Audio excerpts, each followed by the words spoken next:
Znalazłam mojego męża, jak mnie zdradzał, z moją siostrą. Rozwiodłam się z nim, zerwałam kontakt z rodziną, a kiedy myślałam, że wszystko już się skończyło, 100 nieodebranych połączeń zmieniło całe moje życie. Nazywam się Charlotte Ols i w wieku 34 lat wierzyłam, że mam życie idealne. Jeśli spodobał Ci się film, nie zapomnij zasubskrybować mojego kanału, włączyć powiadomień, zostawić lajka i komentarz pod filmem.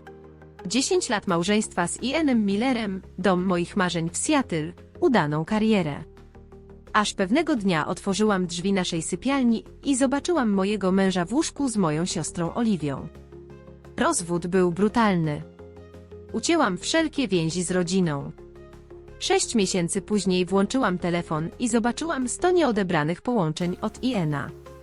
Te telefony odsłoniły prawdę, która zmieniła wszystko. Skąd dziś mnie oglądasz? Kliknij przycisk subskrypcji i dołącz do mnie, gdy opowiem, jak zdrada poprowadziła mnie ku wolności. Zanim mój świat się rozpadł, zbudowałam życie, z którego byłam dumna w Seattle. Pracowałam jako dyrektorka marketingu w firmie technologicznej, wspinając się po szczeblach kariery z determinacją i nieprzespanymi nocami. Moja kariera kwitła, uwielbiałam twórcze wyzwania kampanii reklamowych i strategicznych burz mózgów. Kątowe biuro z widokiem na Puget Sound było dla mnie dowodem ciężkiej pracy. Dorastałyśmy z Oliwią w Portland. Była młodsza ode mnie o 4 lata, a mimo różnicy wieku zawsze byłyśmy sobie bardzo bliskie. Pomagałam jej w zadaniach domowych, uczyłam ją makijażu, broniłam przed złośliwymi dziewczynami w szkole. Kiedy po studiach przeprowadziła się za mną do Seattle, byłam zachwycona, że mam rodzinę tak blisko. Weekendy spędzałyśmy na odkrywaniu miasta, wędrówkach po okolicznych szlakach, budując naszą dorosłą relację. Nigdy bym nie przypuszczała, że to ona stanie się architektką mojego rozczarowania. Iana Millera poznałam na weselu mojej przyjaciółki z college Sary. On był drużbą, ja druchną. Podczas przyjęcia poprosił mnie do tańca akurat w chwili, gdy zespół zaczął grać moją ulubioną piosenkę. Jego pewny uśmiech i sposób, w jaki na mnie patrzył, jakbym była jedyną osobą w całej sali, sprawiły, że serce zabiło mi szybciej. Rozmawialiśmy aż do zamknięcia lokalu. Wymieniliśmy się numerami i obiecaliśmy, że się jeszcze zobaczymy. Nasza pierwsza randka odbyła się w małej włoskiej restauracji z widokiem na wodę. Ian zamówił wino bez zaglądania do karty i w jakiś sposób wybrał dokładnie moje ulubione. Słuchał mnie uważnie, gdy mówiłam o moich ambicjach, śmiał się w odpowiednich momentach, zadawał przemyślane pytania. Przy deserze już wyobrażałam sobie wspólną przyszłość. Romans potoczył się błyskawicznie. Po 8 miesiącach związku Ian oświadczył mi się podczas weekendu w Vancouver. Zorganizował prywatną kolację na dachu z widokiem na miasto, klęknął w chwili, gdy niebo rozświetlały fajerwerki. Czułam się jak w filmie. Powiedziałam tak, bez cienia wahania. Nasz ślub był dokładnie taki, o jakim marzyłam jako mała dziewczynka. 300 gości zgromadziło się w zabytkowej posiadłości pod Seattle. Miałam na sobie koronkową suknię bez ramion, w której czułam się jak członkini rodziny królewskiej. Olivia stała u mojego boku jako druchna, pomagając poprawiać tren mojej sukni tuż przed przejściem przez nawę. W swoim przemówieniu, zalana łzami, mówiła, jak bardzo pragnie kiedyś znaleźć miłość tak wielką, jak moja. Ironia tych słów będzie mnie prześladować jeszcze przez lata. Pierwsze 3 lata małżeństwa były pełne szczęścia. Z Ianem kupiliśmy dom w stylu rzemieślniczym w pożądanej dzielnicy, spędzając weekendy na malowaniu ścian i kupowaniu mebli. Urządzaliśmy kolacje, podczas których goście komentowali, jak bardzo widać nasze szczęście. Podróżowaliśmy po Europie, publikując zazdrosne zdjęcia z wybrzeża amalfitańskiego i Paryża. Z zewnątrz wyglądaliśmy na idealną parę. W pracy zaprzyjaźniłam się z Chloe Adams, naszą główną graficzką. To ona jako pierwsza zaczęła dostrzegać subtelne zmiany w zachowaniu Iana. Podczas jednej z firmowych imprez zauważyła, że ledwie mnie dostrzega, choć czarował wszystkich wokół. Ian zawsze tak patrzy w telefon, kiedy wychodzicie gdzieś razem? Zapytała, dolewając nam wina. Zbagatelizowałam jej obawy. Mówiłam, że ma wymagających klientów. Doradztwo finansowe nigdy tak naprawdę się nie kończy. Kariera Iena jako doradcy finansowego w renomowanej firmie wiązała się z niegodzinami pracy i częstymi kolacjami z klientami. Kiedy późne powroty do domu stały się normą, a nie wyjątkiem, przyjmowałam jego wyjaśnienia o wahaniach rynku i nagłych sprawach klientów. Byłam dumna z tego, że jestem wyrozumiałą żoną. Dynamika w rodzinie komplikowała sprawy w sposób, którego wtedy jeszcze nie rozumiałam. Moi rodzice, Artur i Diana, od zawsze faworyzowali Oliwię. Jako młodsza córka dostawała więcej uwagi, więcej pochwał i więcej wybaczano jej błędy. Kiedy rozbiła swój pierwszy samochód, kupili jej nowszy model. Kiedy ja ukończyłam studia z wyróżnieniem, ledwie to zauważyli, bo właśnie wtedy Oliwia dostała się na studia. Uznałam tę nierównowagę za coś normalnego, nie zdając sobie sprawy, jak kształtowało to wizję Oliwii na temat tego, co jej się w życiu należy. Patrząc wstecz, widzę dziś, jak Oliwia od zawsze ze mną rywalizowała. Kiedy w liceum dołączyłam do drużyny pływackiej, nagle sama zainteresowała się pływaniem. Gdy zaczęłam spotykać się z rozgrywającym drużyny futbolowej w ostatnim roku szkoły, zaprzyjaźniła się z jego młodszym bratem. Te schematy powtarzały się w dorosłości, lecz interpretowałam je raczej jako podziw niż zazdrość. Pierwsze sygnały ostrzegawcze pojawiły się wcześnie w moim małżeństwie i zręcznie wszystko sobie racjonalizowałam. Chwila, w której znalazłam długie, blond włosie na marynarce Iena, które ewidentnie nie było moje, przekonała mnie, że musi ono należeć do jego nowej asystentki. Kiedy przegapił naszą kolację z okazji 4. rocznicy, tłumacząc się nagłym kryzysem u klienta, a wrócił do domu, pachnąc alkoholem zamiast jedzeniem, uwierzyłam w jego opowieść o dopinaniu interesu w barze.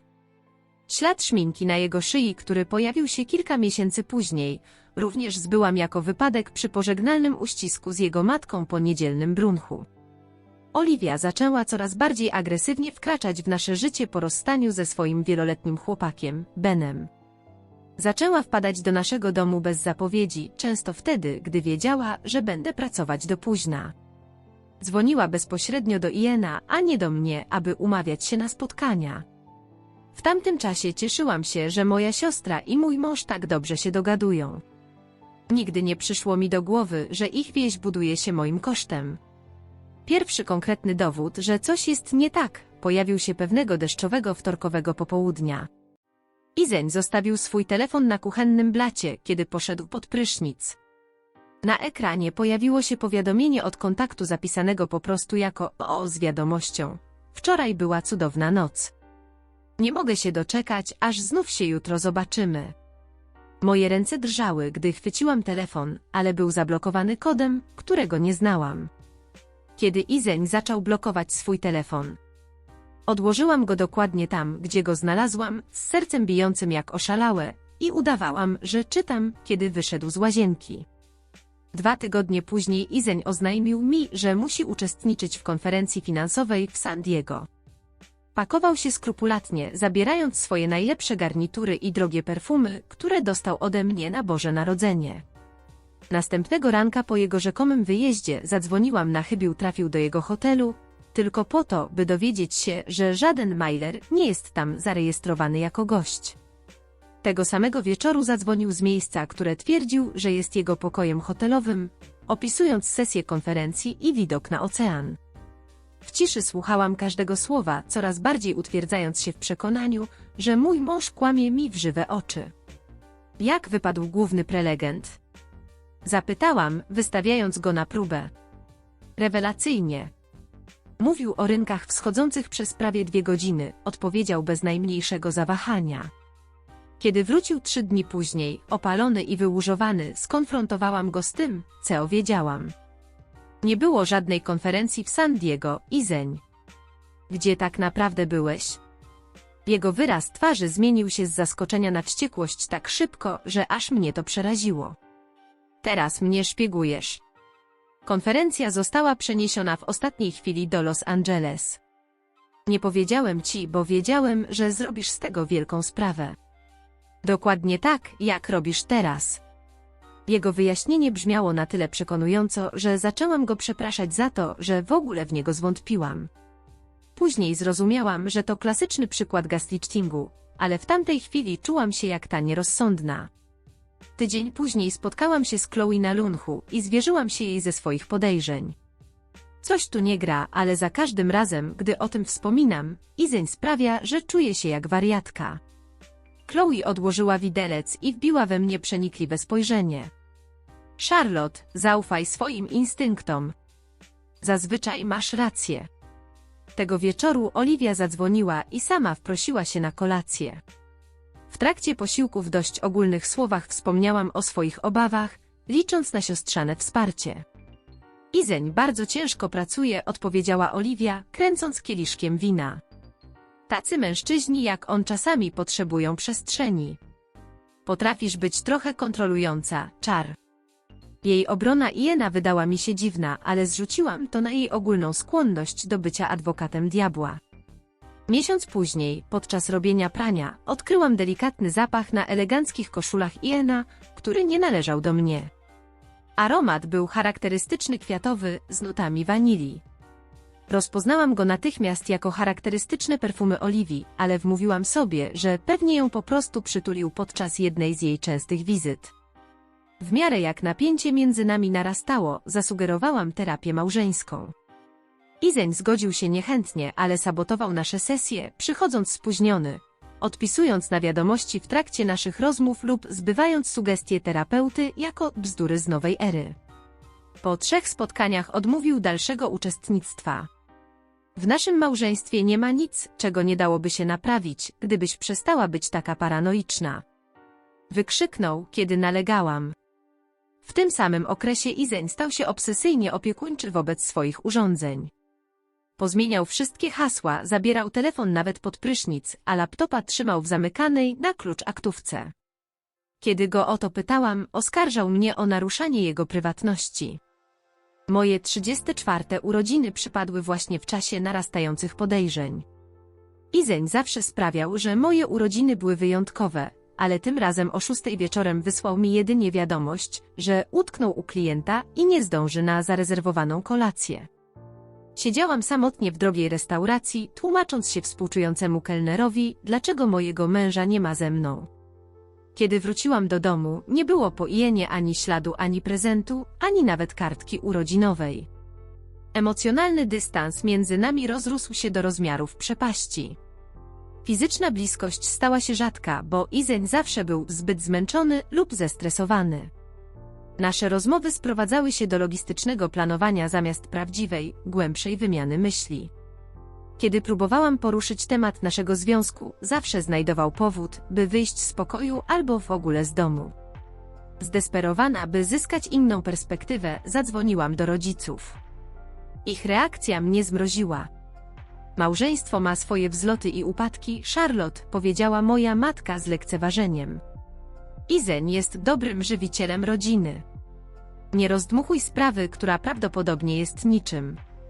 Mój ojciec był jeszcze bardziej dosadny, kiedy zadzwoniłam do niego osobno. Izeń to najlepsze, co ci się w życiu przydarzyło. Nie odstraszaj go tymi dzikimi oskarżeniami.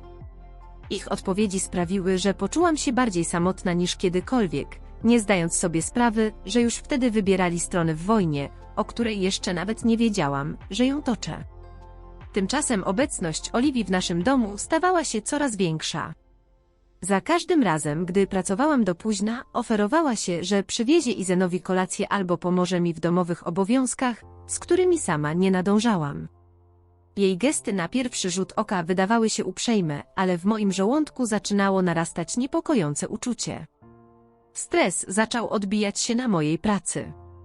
Moje prezentacje straciły swój dotychczasowy błysk, zaczęłam nie dotrzymywać terminów, a moje.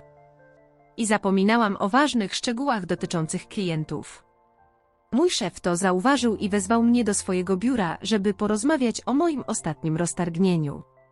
Punkt krytyczny tej fazy nastąpił, gdy przeżyłam swój pierwszy atak paniki podczas kluczowego spotkania z klientem.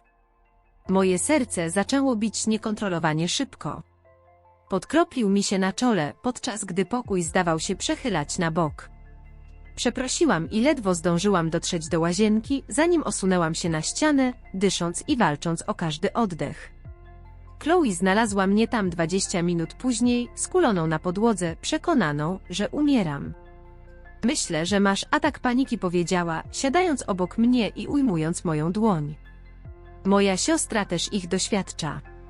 Po prostu oddychaj ze mną powoli. Kiedy mój oddech się uspokoił, zalała mnie przerażająca jasność.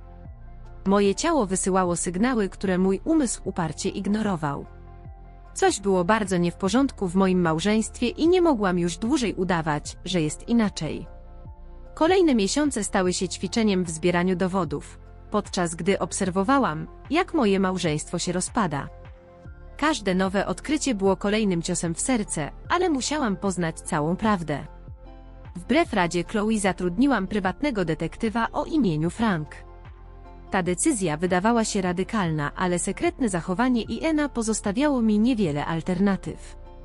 Frank był byłym detektywem policyjnym o łagodnych oczach, które widziały już zbyt wiele ludzkich słabości.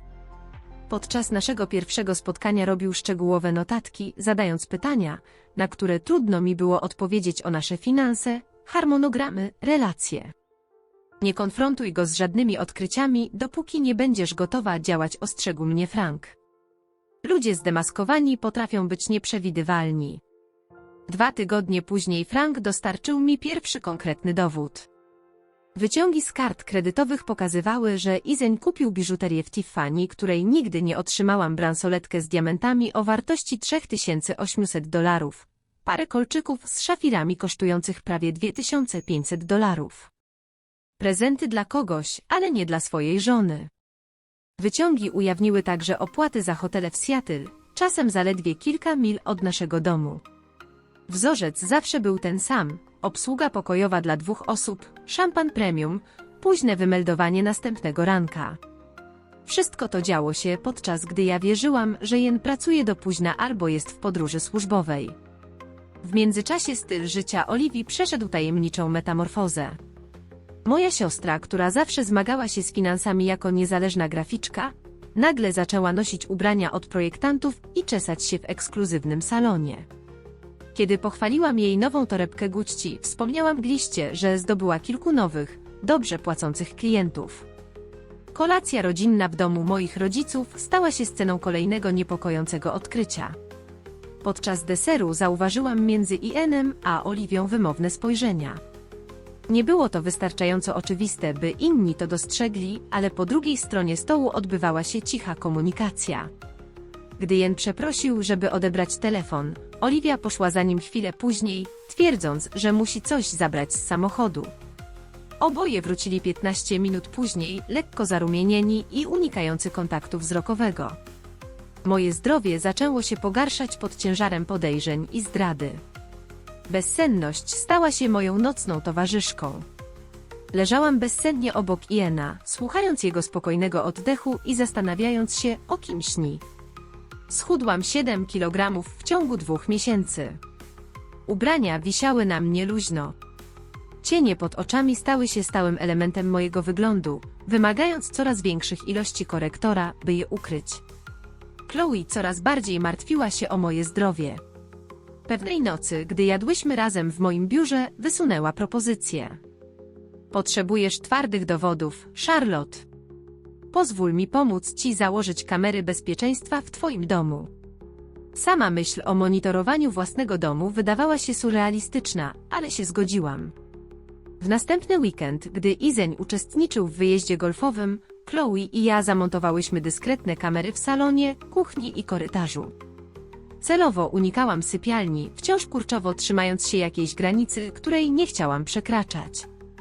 W miarę jak dowodów przybywało, zachowanie Iena wobec mnie pogarszało się coraz bardziej. Jego uwagi na temat mojego wyglądu stawały się bolesne. Może powinnaś się trochę bardziej postarać, skomentował pewnego ranka, gdy szykowałam się do pracy. Wyglądasz teraz na wiecznie zmęczoną. Gdy gotowałam obiad, znajdował w nim niedociągnięcia to w przyprawach, to w temperaturze. Rozmowy zamieniały się w pola minowe, gdzie każde moje słowo było wykręcane i używane przeciwko mnie. Pewnego deszczowego popołudnia, gdy Izen brał prysznic, odkryłam drugi telefon ukryty w kieszeni jego zimowego płaszcza, którego rzadko używał. Urządzenie było proste, nie był to najnowszy iPhone, którym chwalił się publicznie.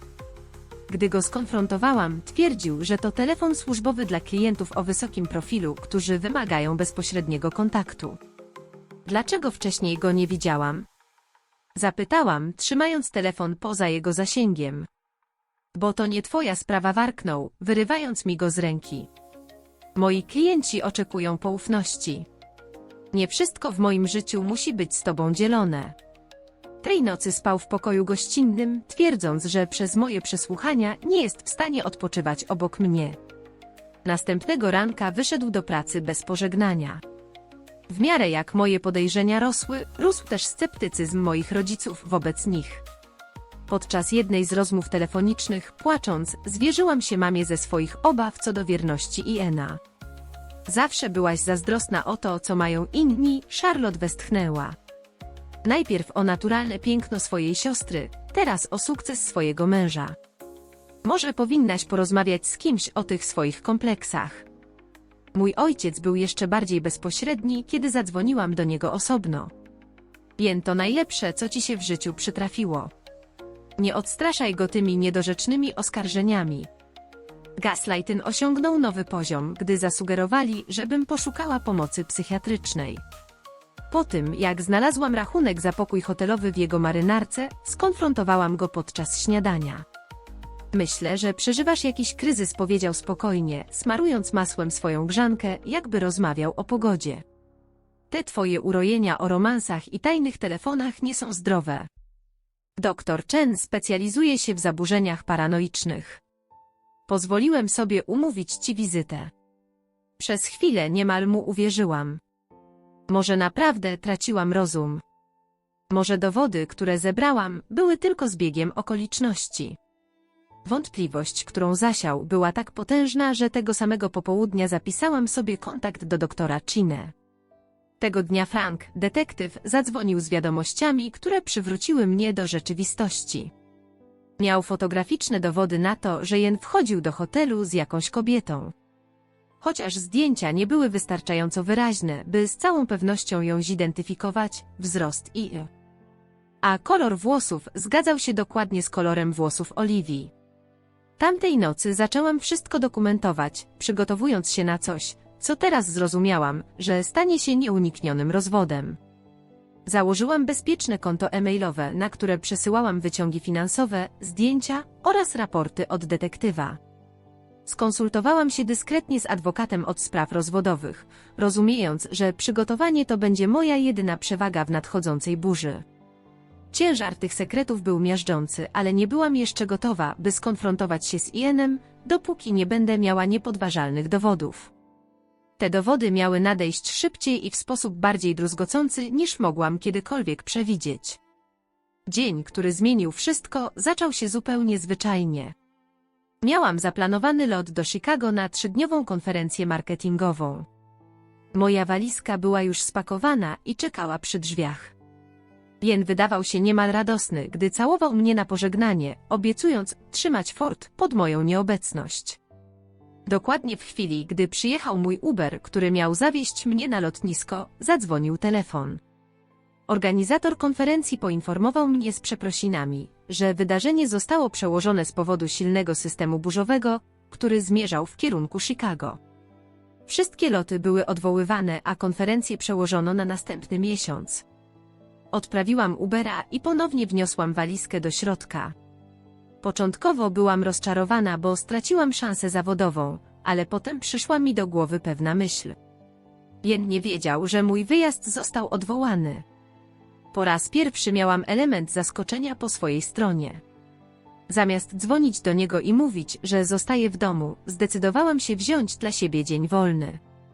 Spędziłam poranek w spa, rozkoszując się moim pierwszym masażem od miesięcy, pozwalając sobie na kilka godzin spokoju. Gdy zbliżało się popołudnie, pomyślałam, że zrobię Ienowi niespodziankę, organizując kolację z naszego ulubionego lokalu. Może z dala od napiętej atmosfery, która gromadziła się w naszym domu, moglibyśmy odbyć szczerą rozmowę o naszym małżeństwie. Zatrzymałam się w Luigi's i zamówiłam wszystkie ulubione dania Iena ossobuco, risotto z truflami i tiramisu na deser. Właściciel, który znał nas jako stałych klientów, wydawał się zadowolony, widząc mnie bardziej zrelaksowaną niż podczas ostatnich wizyt. Małżeństwo to ciężka praca, powiedział, pakując moje zamówienie. Ale dobra kuchnia pomaga we wszystkim. Teraz jechałam do domu z dziwną mieszanką nadziei i lęku, która wirowała mi w żołądku. Dom pojawił się w zasięgu wzroku i zauważyłam 2 pojazdy na podjeździe Audi IN i biały, rodzinny Volkswagen należący do Oliwii. Moja siostra podobno była w Portland, odwiedzając naszych rodziców w tym tygodniu. Przynajmniej tak mi napisała w wiadomości tekstowej dzień wcześniej. Zaparkowałam na ulicy i podeszłam cicho do domu, zostawiając jedzenie w samochodzie, zupełnie o nim zapomniawszy. Używając swojego klucza, otworzyłam drzwi wejściowe najciszej, jak potrafiłam. W domu panowała cisza, przerwana jedynie cichą muzyką, dochodzącą z piętra. Zsunęłam buty i zaczęłam iść w stronę schodów, każdy krok stawiając ostrożnie i z wyrachowaną precyzją. Gdy dotarłam na półpiętro, usłyszałam to. Śmiech. Charakterystyczny śmiech Oliwii, a po nim niższy, głębszy śmiech Iena. Potem zapadła cisza, którą zastąpiły dźwięki, od których zamarła mi krew w żyłach. Intymność była nie do pomylenia. Dochodziła zza drzwi naszej sypialni. Stałam jak sparaliżowana. Byłam jak posąg kobiety, która nagle stała się świadkiem, jak jej cały świat się rozpada. Część mnie chciała uciec, udawać, że niczego nie słyszałam, trzymać się resztek mojego małżeństwa choćby jeszcze przez chwilę, ale silniejszy głos w moim wnętrzu popychał mnie naprzód. Zasługiwałam, by poznać prawdę. Zobaczyć ją na własne oczy. Z ręką drżącą tylko nieznacznie wbrew temu, co czułam w środku, popchnęłam drzwi sypialni. Scena, którą ujrzałam, wypaliła mi się w pamięci z bolesną ostrością. Jen i Oliwia byli w naszym łóżku, splątani w pościeli, którą kupiłam podczas naszej rocznicowej podróży do Nowego Jorku. Ubrania mojej siostry były rozrzucone po podłodze, zmieszane z ubraniami mojego męża. Ich twarze w chwili, gdy mnie dostrzegli, najpierw zaskoczenie, potem poczucie winy na obliczu Iena, zaskoczenie, a potem coś niemal triumfalnego w oczach Oliwii. Charlotte Jen rzucił się, by się zakryć, niemal spadając z łóżka w panice. To nie tak, ja mogę to wyjaśnić. Wyjaśnić co dokładnie? Mój głos zabrzmiał jakby z oddali, nienaturalnie spokojny. Jak to się stało, że sypiasz z moją siostrą w naszym łóżku? Proszę, oświeć mnie. Oliwia nie zrobiła nawet gestu, by się zakryć. Usiadła, mając jedynie prześcieradło ledwo okrywające jej ciało. Cóż, to dość nie moment, powiedziała z obojętnością, która coś we mnie zapaliła. Jak długo to trwa? Zapytałam ostro. Jen zaczął mówić, ale Oliwia przerwała mu śmiechem, od którego przeszły mnie dreszcze. 3 lata. Jeśli chcesz znać prawdę. Zaczęło się na twojej imprezie rocznicowej, pamiętasz? Kiedy przez godzinę nie mogłaś nas nigdzie znaleźć. Teraz już wiesz, dlaczego. 3 lata. Podczas gdy ja planowałam wakacje, gotowałam posiłki i budowałam życie z moim mężem, on mnie zdradzał z moją własną siostrą. Oś czasu uderzyła mnie w głowę z brutalną siłą. 3 lata oznaczały, że byli razem jeszcze zanim zaczęliśmy leczenie niepłodności. Zanim wpłaciliśmy zaliczkę na domek nad jeziorem. Zanim opiekowałam się Ienem, gdy miał zapalenie płuc zeszłej zimy. Nigdy nie byłaś dla niego wystarczająca, ciągnęła Oliwia, najwyraźniej czerpiąc satysfakcję z mojego cierpienia. Jesteś zbyt skupiona na karierze. Za bardzo kontrolujesz wszystko. Jen potrzebuje kogoś, kto postawi go na pierwszym miejscu. Jen w końcu odzyskał głos. Charlotte, to po prostu się stało. Nigdy nie chcieliśmy cię skrzywdzić. Po prostu się wydarzyło przez 3 lata. Byłam zdumiona własnym spokojem, z jakim odpowiedziałam. Po prostu się wydarzyło. Jak wtedy, gdy zabrałeś ją do hotelu w centrum w zeszłym miesiącu. Albo kiedy kupiłeś jej te szafirowe kolczyki, które ma teraz na sobie za pieniądze z naszego wspólnego konta? Ich wyrazy twarzy potwierdziły wszystko, co już wiedziałam od detektywa. Wyjęłam telefon i zadzwoniłam do 2 osób, które powinny być moim największym wsparciem. Mamo, tato, musicie przyjechać natychmiast. Znalazłam Iena w łóżku z Oliwią. Nie wyjadę stąd, dopóki nie zobaczycie tego na własne oczy. Przyjechali 20 minut później, w tym czasie Ian i Olivia zdążyli się ubrać i przenieść do salonu. Usiadłam na krześle naprzeciw nich, nie ufając sobie, że mogłabym coś więcej powiedzieć.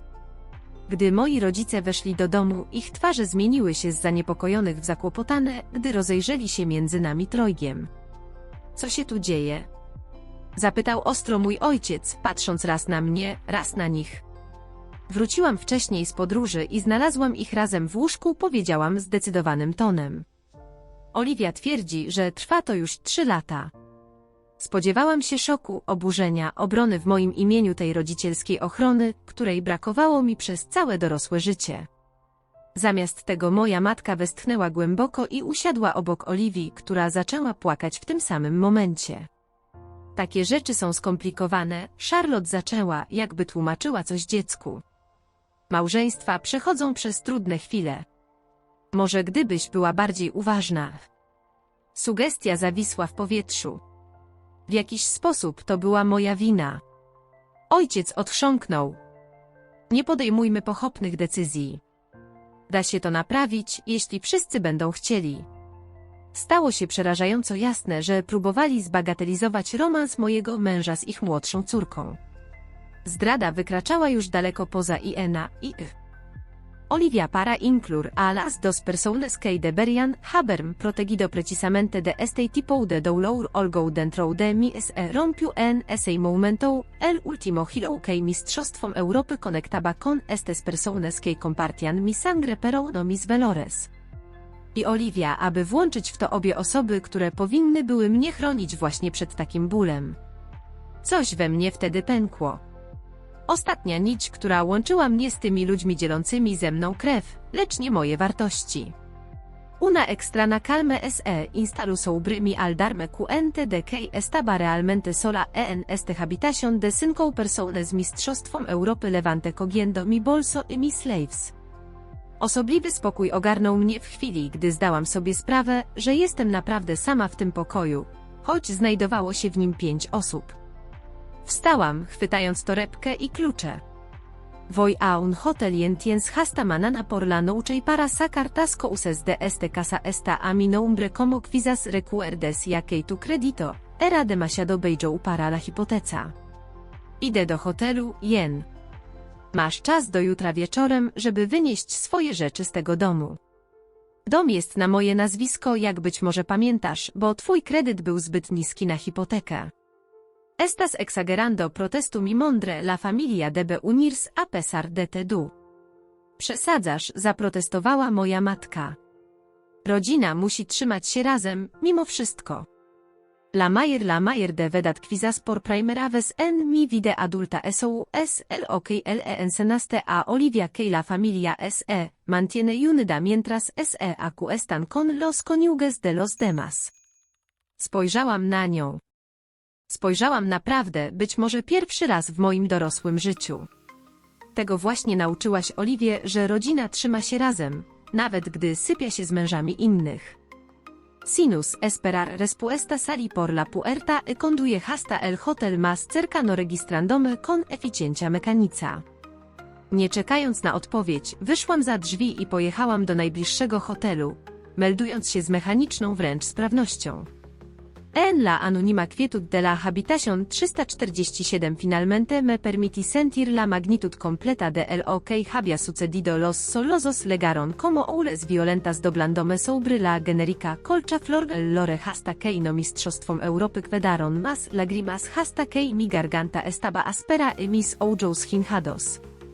W anonimowej ciszy pokoju numer 347 w końcu pozwoliłam sobie poczuć pełen ciężar tego, co się wydarzyło.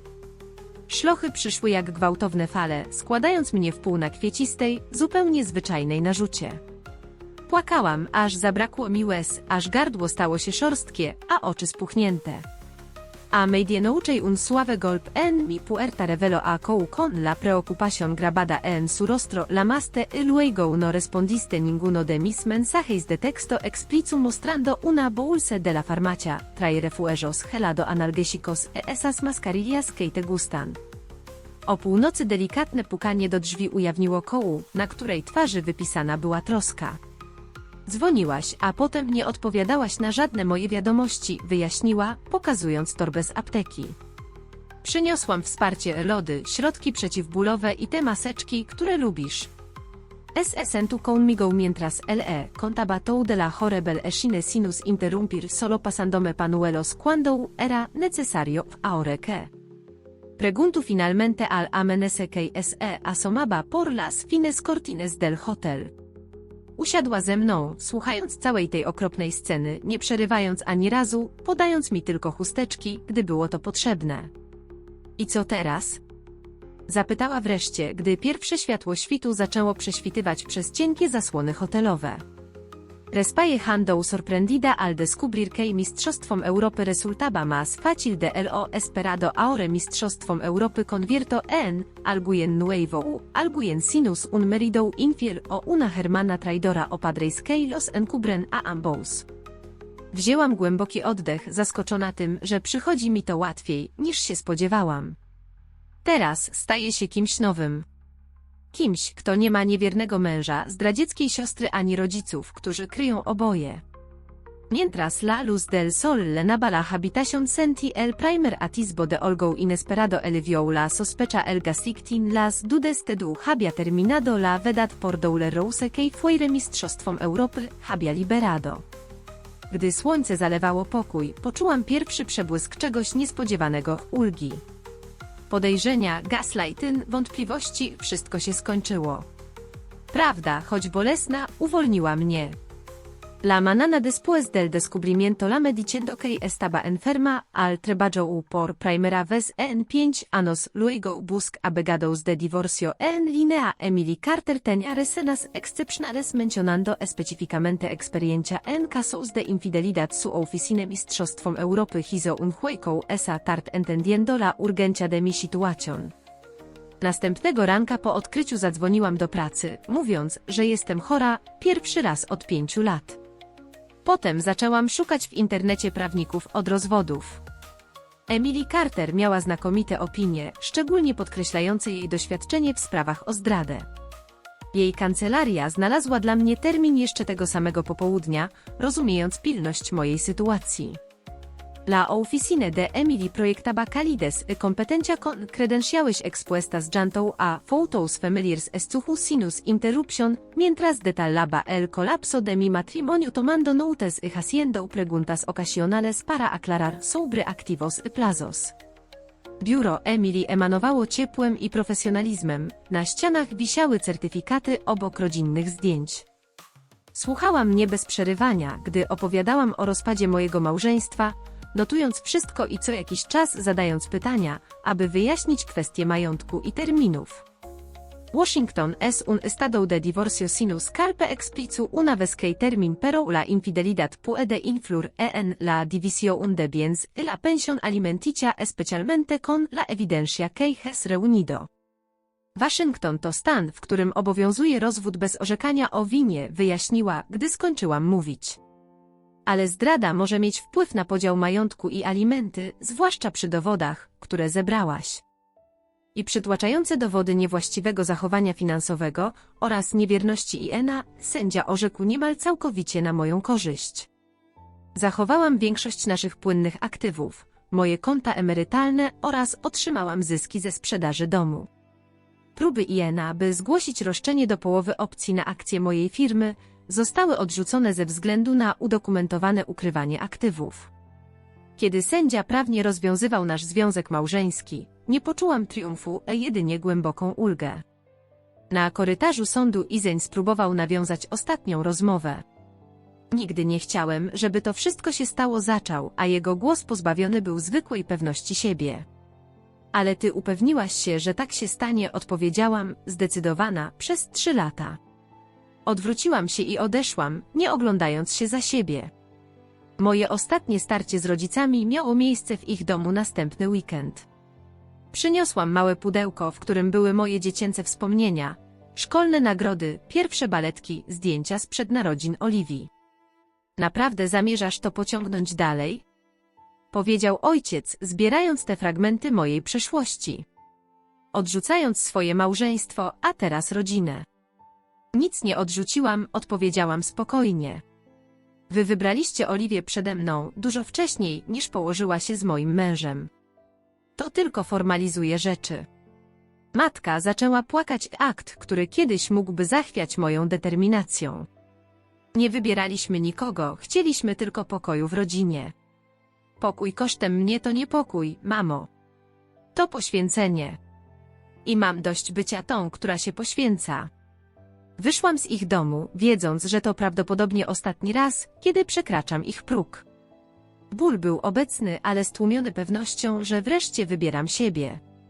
Po zakończeniu rozwodu i zerwaniu więzi rodzinnych przyjęłam ofertę pracy w konkurencyjnej firmie w Chicago.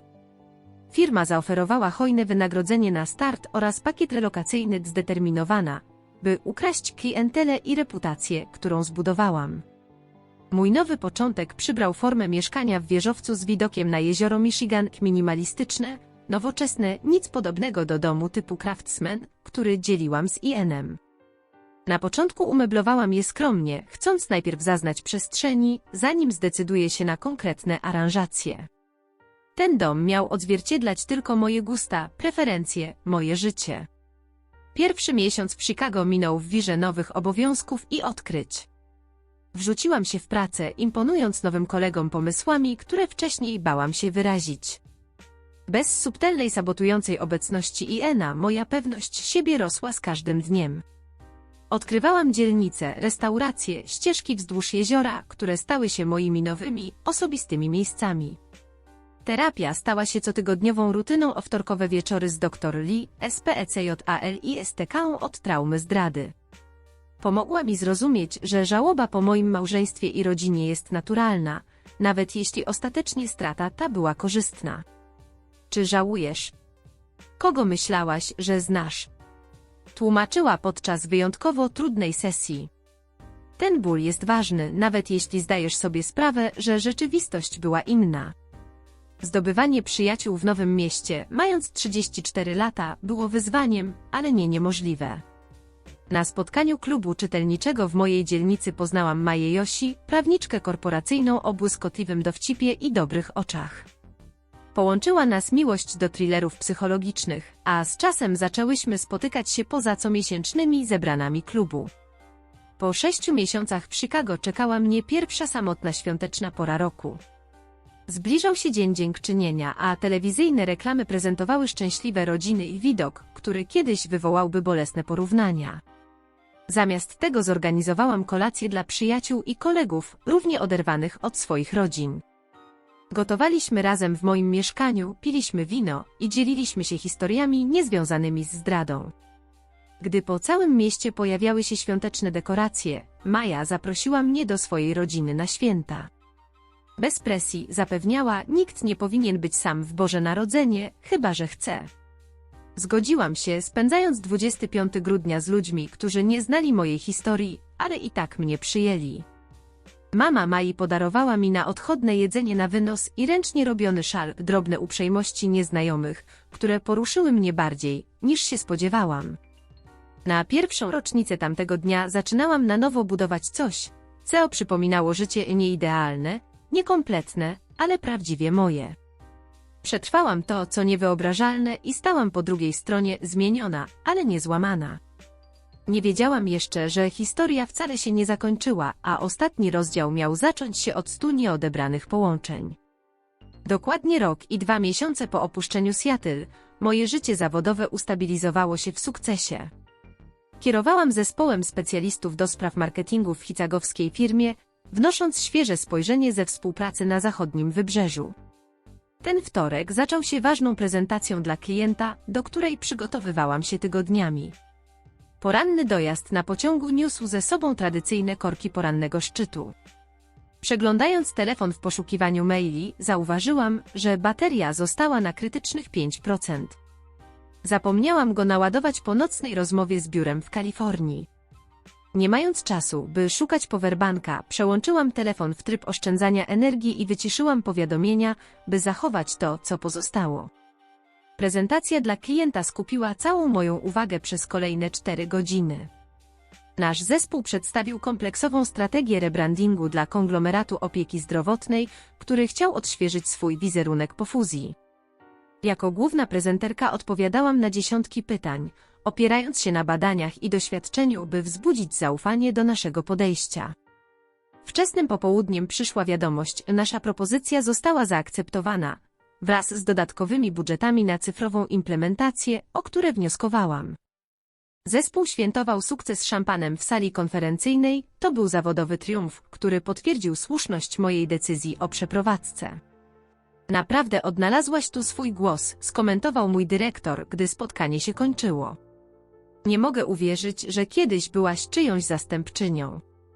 Komentarz miał dla mnie wyjątkowe znaczenie, biorąc pod uwagę moją osobistą historię zarówno w małżeństwie, jak i rodzinie. W rzeczywistości byłam zmarginalizowana w swoim własnym życiu. Teraz jednak byłam bezsprzecznie główną bohaterką mojej historii. Po uporządkowaniu dokumentów po spotkaniu wróciłam do domu około 19:00, zatrzymując się po drodze w sklepie na szybkie zakupy. Telefon rozładował się już kilka godzin temu, ale się tym nie przejęłam. Niewiele osób miało mój nowy numer, a wszelkie pilne sprawy zawodowe przechodziły przez inne kanały. Wchodząc do mieszkania, odłożyłam torby w kuchni i podłączyłam telefon do ładowania, po czym przebrałam się w wygodne ubrania i przygotowałam prostą kolację. Po 20 minutach przypomniałam sobie o ładującym się telefonie i poszłam sprawdzić, czy nie ma ważnych wiadomości. Ekran rozświetlił się powiadomieniem, które na moment odebrało mi oddech. 100 nieodebranych połączeń. Pod spodem 37 nowych wiadomości głosowych i 42 SMSY. Wszystkie z tego samego nieznanego numeru z numerem kierunkowym Seattle. Pierwszą myślą było, że coś się stało koło jedynej osobie z mojego poprzedniego życia, z którą nadal utrzymywałam kontakt. Drżącymi rękami zadzwoniłam na skrzynkę głosową i włączyłam głośnik, siadając przy kuchennym wyspie. Pierwsza wiadomość zaczęła się od znajomego głosu, który wypełnił moje mieszkanie. Charlotte, tu Jen. Wiem, że prawdopodobnie nie chcesz o mnie słyszeć, ale proszę, oddzwoń, jak tylko to usłyszysz. To ważne. Jego głos brzmiał dziwnie, pozbawiony pewności, która kiedyś była jego cechą rozpoznawczą. Znacznik czasu pokazywał, że dzwonił o 8:17 tego samego dnia. Druga wiadomość, z godzina 8:45, mówiła: Charlotte, proszę, nie dzwoniłbym, gdyby nie było to pilne. Są rzeczy, które musisz wiedzieć. Do piątej wiadomości jego ton zmienił się w rozpacz. Wiem, że to, co zrobiliśmy, było niewybaczalne, ale to nie chodzi o mnie czy o nas, chodzi o prawdę. Zasługujesz na prawdę. Przewinęłam kilka podobnych wiadomości, aż dotarłam do jednej późnym popołudniem. Dzwoniłem godzinami. Słuchaj, Olivia była w ciąży z moim dzieckiem. Straciła dziecko w zeszłym miesiącu. Nie z tego powodu dzwonię, ale to część tego, co powinnaś wiedzieć. Mój żołądek zareagował na tę wiadomość falą mdłości, ale dalej słuchałam. Ostatnia wiadomość głosowa sprzed godziny brzmiała: Charlotte, wysłałem ci maile z dowodami. Olivia planowała to od początku. Manipulowała nami obojgiem. Nie proszę o wybaczenie ani pojednanie, tylko uważam, że powinnaś znać prawdę. Proszę, oddzwoń. Przeszłam do odczytu SMS-ów, które zawierały podobne błagania wraz z linkami do współdzielonego folderu w chmurze. Z rosnącym niedowierzaniem otworzyłam folder i znalazłam dziesiątki zrzutów ekranu, dokumentów i nagrań audio. Dowody były przytłaczające i wiadomości tekstowe między Oliwią a jej przyjaciółmi ujawniły, jak od początku atakowała moje małżeństwo, widząc Iena jako lepszą alternatywę według własnych poglądów na związek. Dzienniki, które rzekomo dzieliła z Ienem, szczegółowo opisywały jej celowe działania mające na celu podkopanie mojej pewności siebie. Najbardziej niepokojące były nagrania, na których Olivia przyznawała się do celowego sabotowania antykoncepcji podczas romansu z Ienem. Ciąża miała zmusić go do odejścia ode mnie. Podczas przeglądania tych dowodów zdrady zadzwonił mój telefon z numeru z Seattle. Po chwili wahania odebrałam. Ian powiedział, że Olivia straciła dziecko w zeszłym miesiącu i że wszystko było starannie zaplanowane. Olivia chciała przejąć moje życie, dom, pracę, przyjaciół. Ian przyznał, że chociaż on ponosi odpowiedzialność za zniszczenie małżeństwa, Olivia manipulowała nim przez 4 lata. Nawet moi rodzice wiedzieli o romansie, ale woleli chronić pozory rodziny niż moje emocje. Po rozmowie z Ianem poczułam tylko odległe współczucie, jego słabość wyrządziła wiele bólu, ale teraz wydawał się tylko cieniem samego siebie. Kilka tygodni później dostałam od ojca szczere przeprosiny, które przyjęłam, choć z ostrożnością. Awansowałam w pracy i zaczęłam budować nowe życie z poczuciem siły i pewności siebie. Wiem, że proces leczenia nie jest prosty, ale ból, który przeżyłam, pomógł mi zrozumieć własną wartość i znaleźć siłę. Jeśli przechodzisz przez coś podobnego, pamiętaj, że możesz przetrwać i się przemienić. Ufaj sobie, chroń swój spokój i buduj życie dla siebie, a nie dla innych. Podziel się swoją historią w komentarzach i jeśli ten tekst do Ciebie przemówił, zostaw like i subskrybuj. Twoja historia się nie kończy, to dopiero początek nowego rozdziału.